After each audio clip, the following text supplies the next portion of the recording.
expanding your search with Brent and Jody Bailey. We are growing our circles of connection and knowledge with encouraging conversations and positive communications. Today, Brent and Jody welcome the champion of exploited children for Thailand, Burma, and Brazil. She's helped thousands get out of the rings of prostitution. Please welcome Lana Vasquez.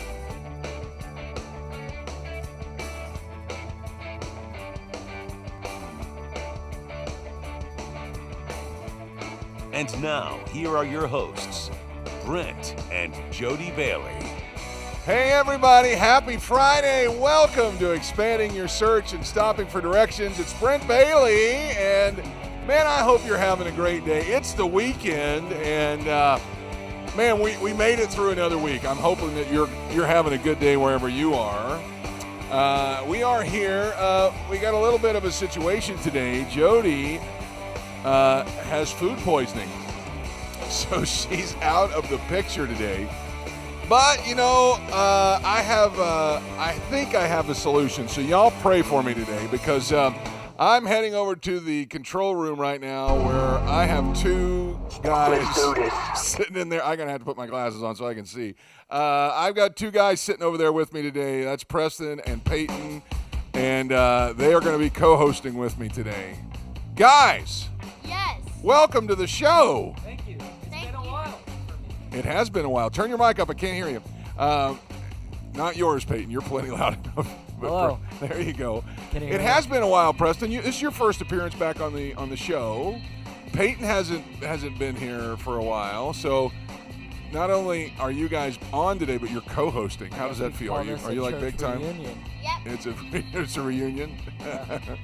Well, all right. Well, there's a lot to talk about today, and since Mom's not here, we could talk about Mom. Yeah. Anything you want to say? Hope she feels Man, better. them enchiladas made her feel sick. You know? I don't think it was that. I think she had gas station breakfast is what she had. She had some kind of sausage biscuit from a gas station that's not Wawa. Yeah. So anyway, all right, guys. Today, let me get my glasses back on here so I can see what today is. Today is National Swap Ideas Day. All right. Swap ideas. Swap ideas. Do you have any idea what that is? Okay, what am I thinking of? Personal swap ideas. Hey, what am I thinking of? It's not National Mind Reading Days. It's Swap Ideas Day. I myself, and both of you have gotten brilliant moments of this, but I love to swap ideas where you sit around in meetings and you actually think about ideas and you exchange ideas, and those ideas make you think of other ideas.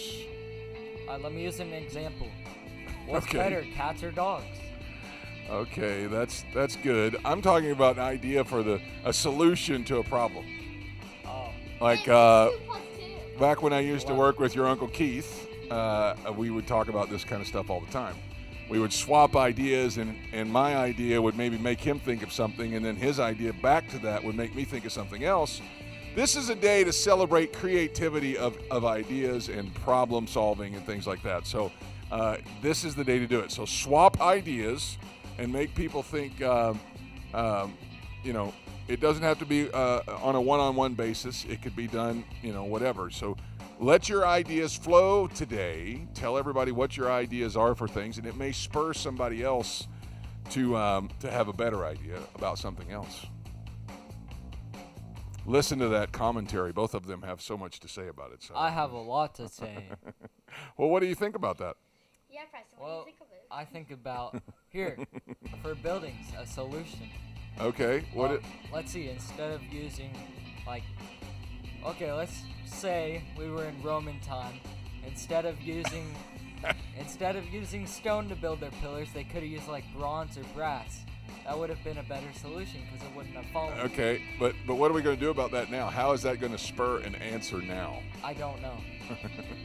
Okay. Let's move on, shall we? Yeah.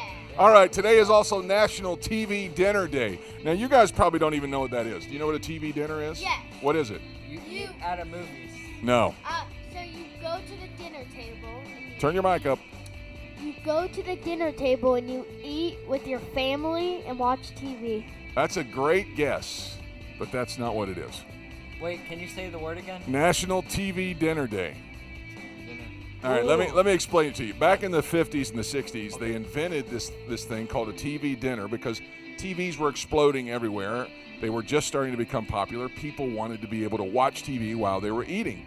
But at the same time, it was hard to cook everything and get everything on a plate and bring it over. So what they started doing is they were doing pre-packaged dinners in these little black trays, and you would heat them up, peel the plastic off, and then you'd sit down and eat it. That's a TV dinner. I thought you were talking about like the thing in Back of the Future where they would put the TV right there and they would watch. Wow. Another great guess. But no, today is the day to celebrate the TV dinner, which has fed families and single men for decades. This is very popular amongst single people. They can just run to the mic. Now we have microwaves. You throw them in, you heat it up in the microwave, and then you can go sit down and eat. All right, so that's National TV Dinner Day. All right, now that's enough of that kind of stuff because you guys you don't care about that. I have some cool news for you. What's this? This is right up your alley. Should be right up Peyton's What's alley. cool news Even though he doesn't really care for Oreos anymore. He used to be an Oreo connoisseur. I don't really like Oreos that much. It's really sad that you've outgrown them. But Oreo is launching a new Pokemon Oreo package. I've heard about that. Have you?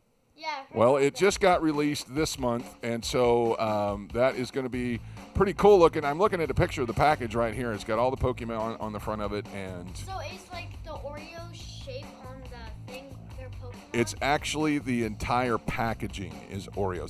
Is the Pokemon. Okay. The Oreos themselves have not changed.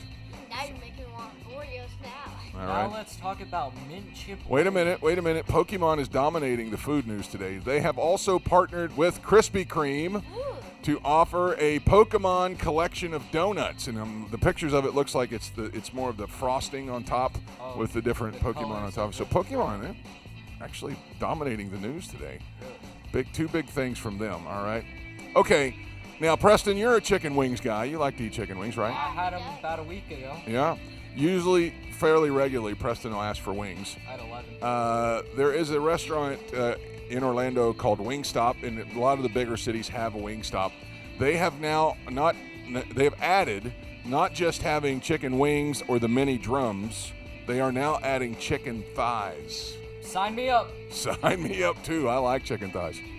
Good stuff. Sounds good. Good stuff. All right. Okay, let me ask you this. What is your favorite flavor of cake, You guys? already know the answer. Well, I'll say it. Don't tell me. Tell the audience. Step up to your microphone and tell them. Cookies and Chocolate. Chocolate. What's your favorite, Preston? cream. Cookies and cream. I eat nothing but chocolate. Cookies and cream. Would you is ever the eat best. unusual flavored cakes?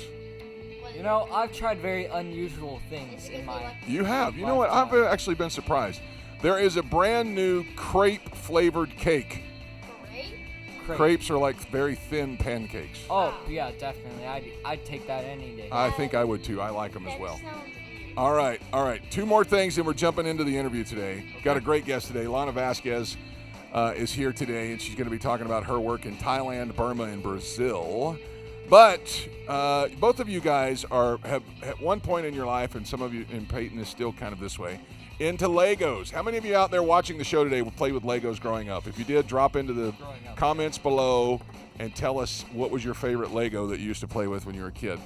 There is a new Lego system being announced, and it's going to be the Super Mario 64 ? block. Yeah, I've heard. I have the original Mario one where you can play with. It's like electronic. Yeah, and? And there also is a Luigi one, and they can both, if you put them together, like next to each other, Yeah. say, "Hi Mario" and "Hi Luigi." Well, they've got a special ? block coming out, and if you ever play the game, have you guys either played Super Mario Brothers? Yeah. You know, I the think little, it's from the little Super Mario Kart. Yeah. there's the little ? You never Oh, know the what's yellow inside block. of it, but it's always a Yeah. bonus. Usually So coins. they're going to have a bonus Super Mario 64. Explore some of its most iconic levels with the Lego Super Mario 64 ? block being released this week. It's pretty cool, right? Is it just That is a pretty cool. Is it a little pack of just one little? I don't know. I'm not really sure. It just says it's the ? block. All right. And then lastly, as we get into our interview today, all three of us, and even Mommy now, right behind you, you can see Mommy's Funko Pop collection of the Friends characters. Yeah. Both of the boys and myself, we all have our own collection of Funko Pops. This one we're going to have to get our hands on because it actually sounds pretty cool. There's two big things about Funko Pops this week. The Daredevil exclusive launches with a variant comic, and it's a brand new Daredevil from Funko Pop. And then there's also something called My Hero Academia. Oh, I've heard about that. Yeah, they've got their own line of Funko Pops coming out too. Oh, I like that show. I would All right. just like to say about that. Go ahead. I have a cousin. His name, I don't know if he wants to be known. He might. Jordan Bailey. Yeah, I'm talking to you, Jordan. Okay, what about him? Jordan, we're coming after you. I think one of his favorite characters is Daredevil, so that Cool. might be something cool he'd want to get, you know? All right. Well, that's what's going on around the country today. Guys, thank you so much for jumping in and being a guest host with me today. I appreciate it so much. Right now, we're going to head over to the interview with our guest, Lana Vasquez. I'm so excited that she's here. So now, let's expand your search. Bless America.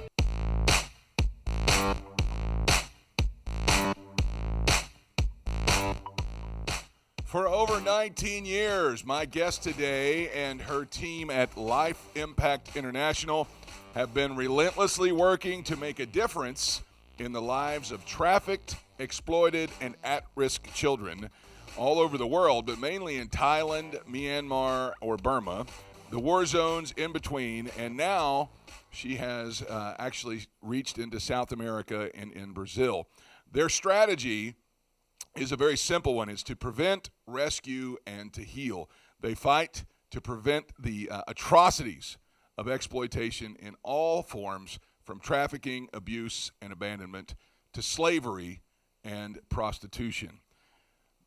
This team, it's just really hard to wrap your mind around that stuff still goes on in this world that we live in today. But this team goes on to fight and to rescue as many children as possible as they fight to bring healing and restoration to broken hearts, bodies, and minds. She is a native of Southern California. She came out of a desperate life full of addictions and heartache, and she has since helped thousands of young kids to come out of the same or even worse conditions.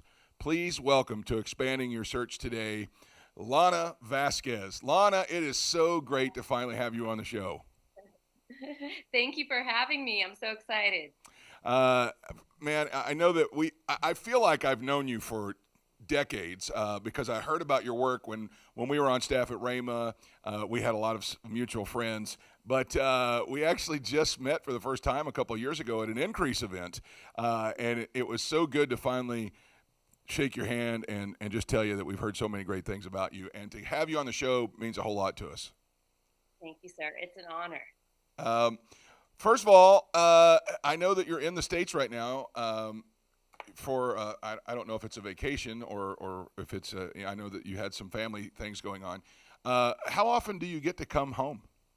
Before COVID, it was once a year. And this time, though, because of COVID, I got stuck in Thailand during the lockdowns, which was the best place that I could have got stuck because that's our mothership. So I got stuck in Thailand, and it's close to 2 years. So I came to kiss my family and then get back on that plane because I don't know from now on, I don't know if it's going to be another every 2 years. But before that, it was once a year. I would get back for about 6 weeks to a month. Wow. I mean, my hat's always been off to folks like yourself who can go and be away for a long. I know it's the grace of God that allows that to happen, but it really does mean a lot to the rest of us who are sending folks out to do to see a ministry like this doing what you do. Let's talk a little bit about what you do. I know that you know your own testimony says that you kind of came out of a life of addiction and things like that. Tell us a little bit about your story, and then we'll get into the rest of it.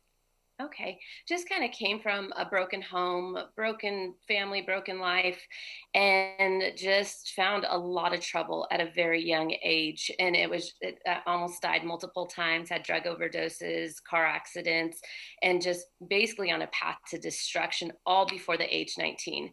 I never heard the gospel before. I was born and raised in Southern California. Nobody ever invited me to church. I never had one Christian friend.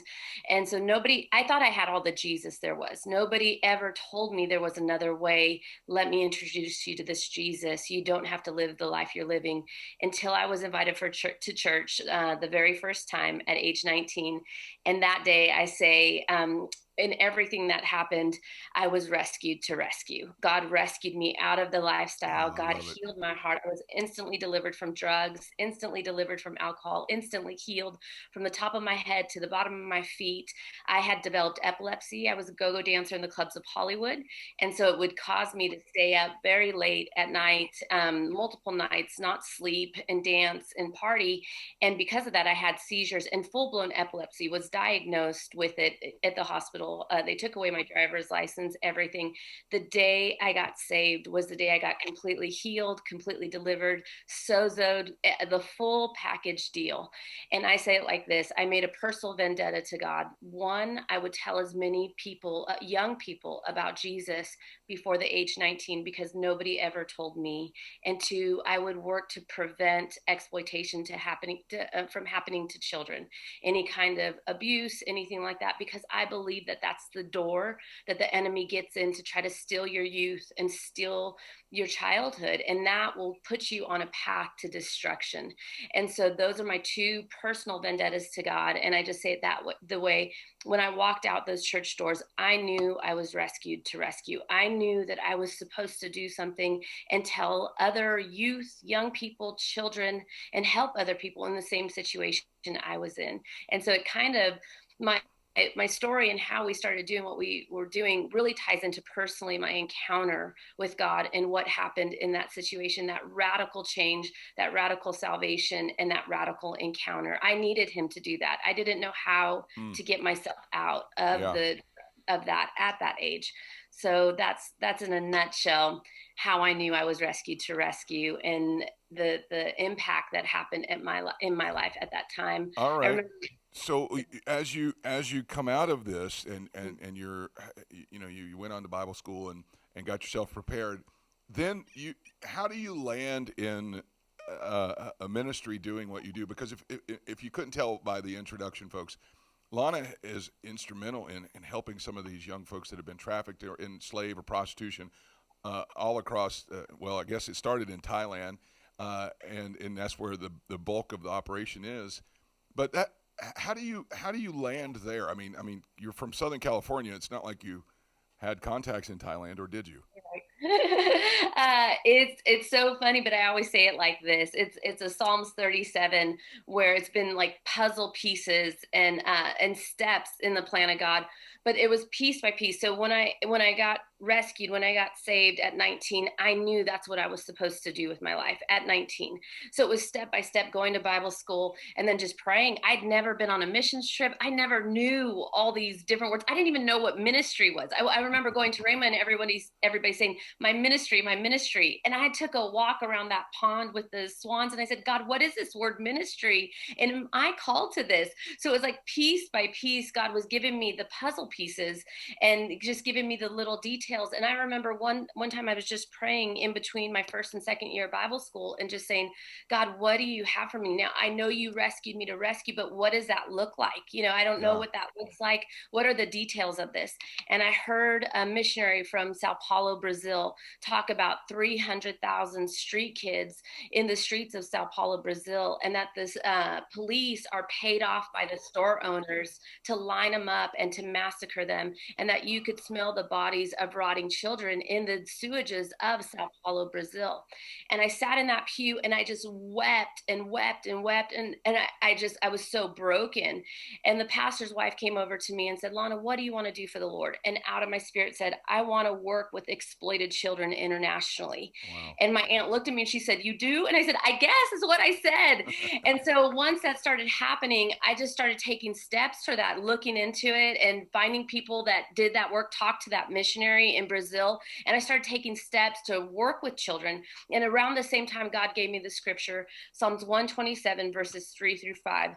As arrows in the hand of a mighty man, so are children of the youth. They will not be ashamed, but they will subdue and conquer the enemy at the gate. And I knew at that moment that God, what this looked like was God was asking me to do children's homes and rescue homes and start safe homes.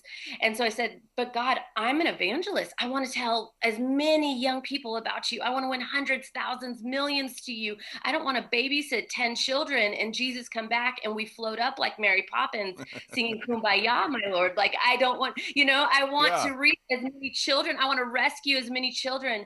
And the Lord spoke to me and he said, you will reach more children. You will reach more through the children than you will yourself personally. He said, in the darkest nations of the world, in the Buddhist, Muslim, Hindu nations of the world, there are generations that don't know me. You will raise up a generation to know me, and that generation will reach their own nation. They will go into their own nation. They will go back into the darkest places, and they will know me, and they will make me known to their own place, to their own nations.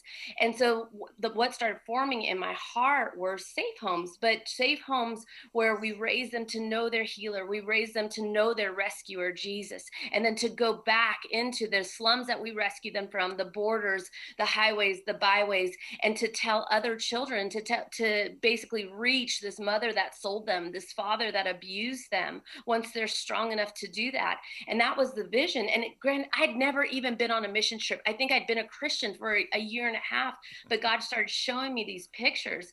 So I set out to do that. I thought I was going to start in Sao Paulo, Brazil, got in touch with that missionary, started going there. Graduation time for Rhema came. I was even learning Portuguese songs. I was singing in my car, didn't even know what I was learning, found all the Brazilian friends, thought I was going to work with the street kids in Brazil and start there and then work my way to the Muslim, Buddhist, and Hindu nations. That was my plan, started doing that, set my face to go do that.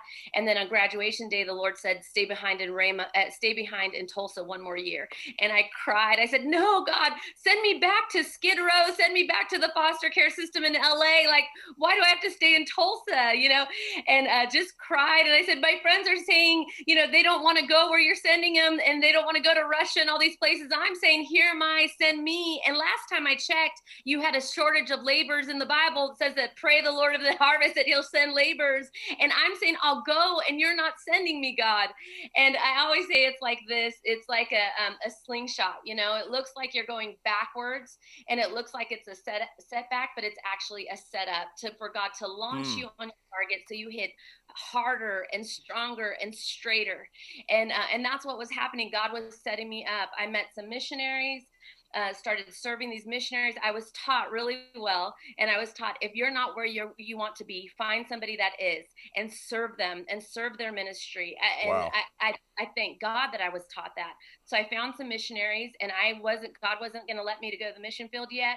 And so I found these missionaries, started serving them. It was like just a supernatural chain of events that happened. And so I knew that I was supposed to help them, started serving them, started cleaning their house. And I was like, every good ministry story starts with a scrubbing toilet, part of it. And so I was scrubbing their toilets, praying for the nations that they were in. They were going to the Philippines and these different things, praying for the children in those nations and just saying, okay, God, this is where you had me. This is what I'm doing. And just was faithful with what was in my hands, all the while holding what God had told me in my heart. And so faithful with what's in my hands, all of a sudden those missionaries come to me and say, Lana, we've seen the atrocities with children. We plant Bible schools, we plant churches, and we've heard what happens to the children in these nations, in the Philippines, in Thailand, in these different areas. We're going to start rescue homes. We know that's in your heart. We want you to help us start these homes. Wow. The first one's going to be in Thailand. Second one's Mexico. Third one is Africa. Fourth one, I can't even remember, but fifth one was Brazil. And so I said, okay, I will commit 2 months to all these nations to help you start. But when I get to Brazil, I'm going to live there. That's the plan. And so they said, okay, whatever you want to do. Go to Thailand for the first time. We got 52 children in a prevention home. And these are children that were at risk. What would happen is the traffickers would go to these poor villages and basically say, I'll put your child in school. I'll give them a good job in the city. Yeah. And they would trick these poor villagers, and they wouldn't know any better. So they'd they'd let them take their children. This is before they were selling them. They would let them take their children, and they'd never hear from them again. And they'd end up in a brothel in Bangkok, one of the, it's called the armpit of Southeast Asia. So we heard about this. We knew this was happening. We started a prevention home, started with what was in front of us, with connections and different things. I became mama to 52 kids at 24 years old. One girl that's actually here with me now, she's my daughter. She came up to me at 14 years old and said, I don't have a mom and you don't have a daughter. From this day forth, you're my mom and I'm your daughter. Wow. And so they stole my heart. So I was supposed to only be there 2 months. 2 months turned into 6 months. 6 months turned into a year and a half. A year and a half, the missionaries called me and said, can we hand the homes over to you? Wow. And so at 25 and a half, at 24, I became mama. And at 25 and a half, I became a founder of an international organization. Yeah. Just by saying yes. So it's been a step-by-step, yes by yes process. If you, and I don't want to put you on the spot here because I know that you got other things going on.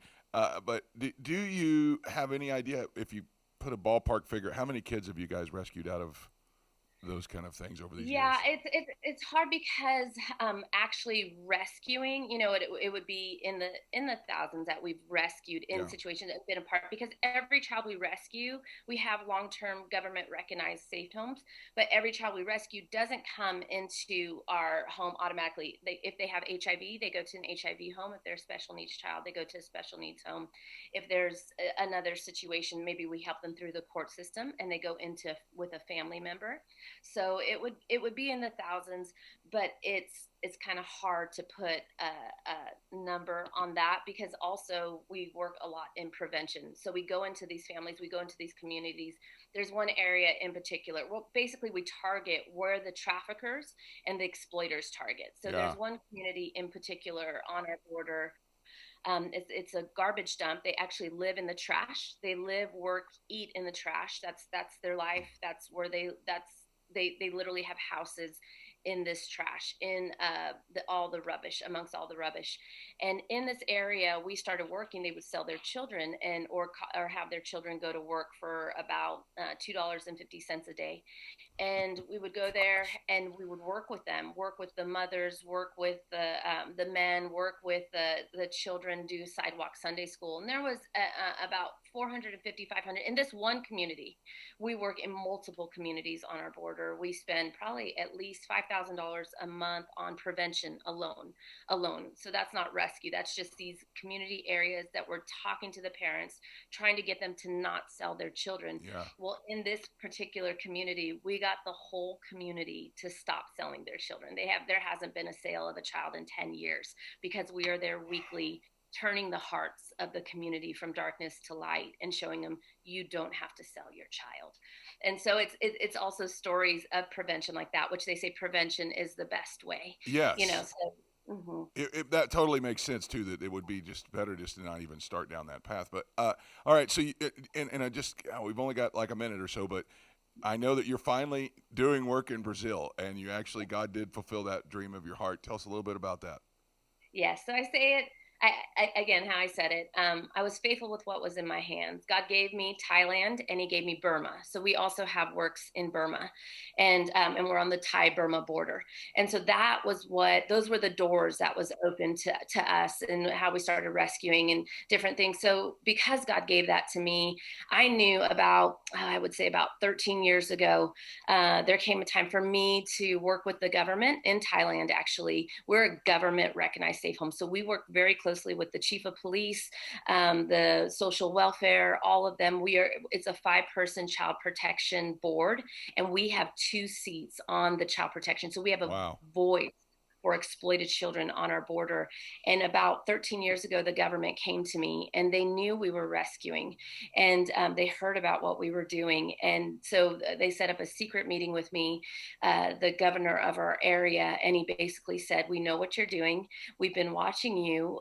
You're doing a great job, but you're doing it illegally. Will you do what, because we were literally kidnapping children from the traffickers, from the mama-sans, from the owners, the beggars. We would get them, and we would get them from the bad guys. And because everyone was in on it, so we couldn't go to anybody. We had to just get that child, or we'd never see that child again. They go underground, and then they'd never let us see them again. So because the government was watching us and they knew what we were doing, at that point we had rescued 60 children in stories like this that were beggars, street kids, sold by their own parents, babies sold for $18. I mean, just this whole thing. And in all of that, when they said, will you do what you are doing for the Thai government? And basically, will you do what we see what you're doing, will you do what you're doing for us? And at that moment, I said yes. And I knew it was going to go deep, and we were going to work very highly with the Thai government. So at this point, I still had Brazil in my heart, and I still, I carried it. I still thought that I was going to go to Brazil one day, even though I've been in Thailand for now 20 years. And so in that, I said yes. And I knew I had to sign, this paper that said, basically, I'm in the government. I'm working as the chairperson of Life Impact. I can't leave to Brazil. So I went to sign that paper, and I just said, God, I guess you just used Brazil to get me to work with exploited children. And so I guess I just put it on the shelf. I just lay it down. I lay my Isaac down on the altar, and I signed my name on that paper to work with the government, to work deep in the system, in the Kingdom of Thailand, to work in this area. And once I did that and just laid my Isaac on the altar, about 2 weeks later, a pastor that I went to Rhema with, a Brazilian pastor that was my very dear friend, they're just like family, they contacted me. I hadn't heard from them in 10 years. And they contacted me and said, Lana, Brazil desperately needs Life Impact, needs what you're doing with the children. Can you please come to Brazil? Wherever you're at in the world, we will fly you to Brazil. And that's a long flight from Thailand to Brazil. That's 36 hours in the plane. And they said, wherever you're at, we will fly you to Brazil. Please, the children of Brazil need Life Impact. The children of Brazil need what you are doing. And so I got that email, and I knew. I got on a plane, went to Brazil. This is crazy. So I had heard, different things with Brazil, but I didn't. And I knew I carried it this whole time. I'm starting to work in prevention, rescue, and healing now with children, all these different things. So we are there, and we're going from town to town in Brazil. And I'm seeing 5-year-olds sell their bodies for a banana for their brother. I'm seeing mothers sell their own daughters. Mothers let their daughters get raped in the same bed. I'm talking to the stories. I'm hearing these stories. My first story that I sat and I heard was they were telling me about, she's 12 now, but she's used to selling her body for rice and beans. And so because she's used to selling her body for rice and beans, that the family now are Christians, they go to church, but they still can't get her to stop selling her body. And she's a 12-year-old. She's been doing it since she was 8. The mafia wants to kill her because she did something, and they had to hide her in a house for 6 months. And she couldn't leave. She couldn't go. And like just all these different things. I'm walking into these 1-bedroom houses. I'm hearing these horrific stories, things that I've worked this long with exploited, trafficked, abused children. I've heard a lot of stories. And in Brazil, it's right in my face. Every town, everywhere I go, this is what they're telling me. And I'm just sitting there weeping, and everybody just has a straight face. And I talked to my interpreter, and I said, are you interpreting correctly that this little girl has been selling her body for rice and beans since she was 8 years old? And why isn't anybody crying? I literally asked my interpreter that, like, why are you guys just sitting here with a straight face? And he looked down and he said, because Lana, he said, it's normal in Brazil. And I said, it's not normal for a little girl to sell her Yeah. body for basic necessities. Yeah. It is not normal for a little boy to have to sell drugs for rice and beans. It is not normal. This is not normal. It's time for a new normal in Brazil. I'm telling you, it broke me in a way. And what I found out in the world, Thailand and Brazil are number one in the world for children being used in a sexual manner, sexual acts towards children, and sexual slavery is what we call it. And Thailand and Burma, I used to think that Thailand was number one and Burma was number two. But when we were going and looking around, somebody got the numbers wrong.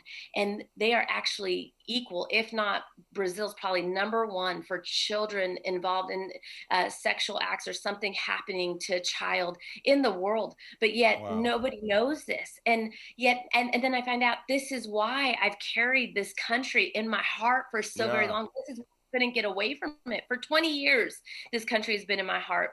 And when I was there the last time, God said, it's time to take it out of your heart and put it in your hands now. That's awesome. And so we launched Life Impact Brazil. We reach 500 kids weekly. These are children that are in the most dangerous favelas. There's one called City of God, and these kids, the only aspiration is literally to be the drug lord or the gang member. Those are the ones that they see with the most money. That is their only dream. You ask them, what is your dream when you grow up? And they just blank. They have a blank stare. They've never been able to dream before. They don't know. So we bring them out of the favela. We've rented it's like a school drop-in center in the middle of a mall. We're teaching them wood shop. We're teaching it. Of course, we're giving them Jesus, teaching them all kinds of different trades, letting them know you don't have to sell drugs. You have options. We're bringing the girls in. My girl that runs that whole area in Rio, she was like the top in Cake Boss. And so she's famous for cakes. Actually, she won Cake Boss. So she's teaching the little girls how to make gourmet cakes, like award-winning different things. They're getting them out of the sex slave trade, little girls and teenage girls, and showing them this is not your highest aspiration to be these drug lord sex slaves. There are other options for you. That's incredible. And we've hired teachers. We brought in people. We have a pastor. I have one local pastor. He's so cool. He used to be a drug addict, drug dealer in this City of God. It's the most dangerous favela in Latin America, South America. And there's documentaries written on it. He was a drug dealer, drug addict in this area. They were going to kill him. And then somehow he miraculously got free. A pastor came and vouched for him. And he got radically saved, radically delivered. And now he goes in and works with the kids there. Well, our team was there, and this is how he won our heart. All of a sudden, his phone went off, and it was the Mission Impossible theme song. And she looked at him, and he goes, "This is another youth. When you're caught stealing in the favelas, they'll cut off your hand, or they cut off your arm, or they'll just kill you." And so he said, "This is another youth that was caught stealing from the drug lords." And he said, "I have to go and vouch for them. They'll release them to me." And so he goes, "I have to go." And he said, "My prayer every day is, Lord, just give me one more. Lord, just give me one more." And it's super cool because that's our when he said that, that's our language. Yeah. In Thailand, that's my teams. They pray, Lord, just give us one more child. Lead us to the next child that is either being trafficked or about to be trafficked, about to be sold, being molested, being abused. Lead us to that next child.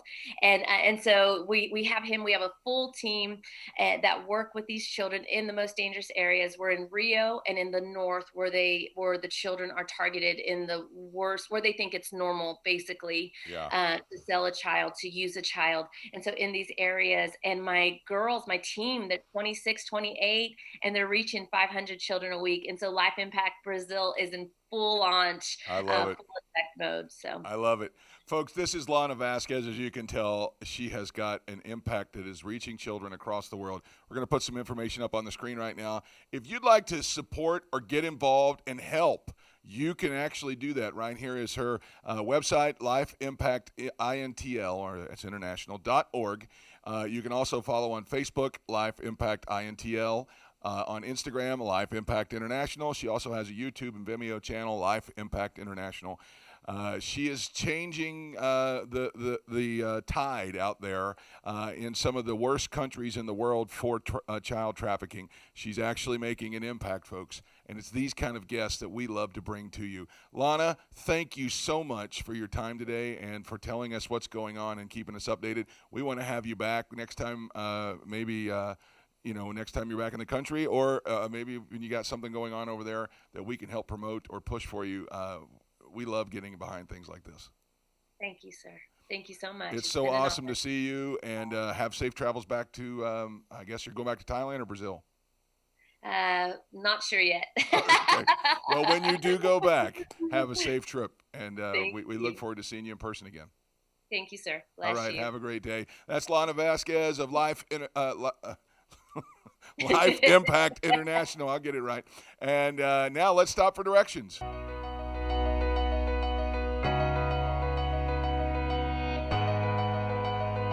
Jesus said in Luke chapter 17, verse number 2, "It were better for him that a millstone were hanged about his neck and he cast into the sea than that he should offend or hurt one of these little ones."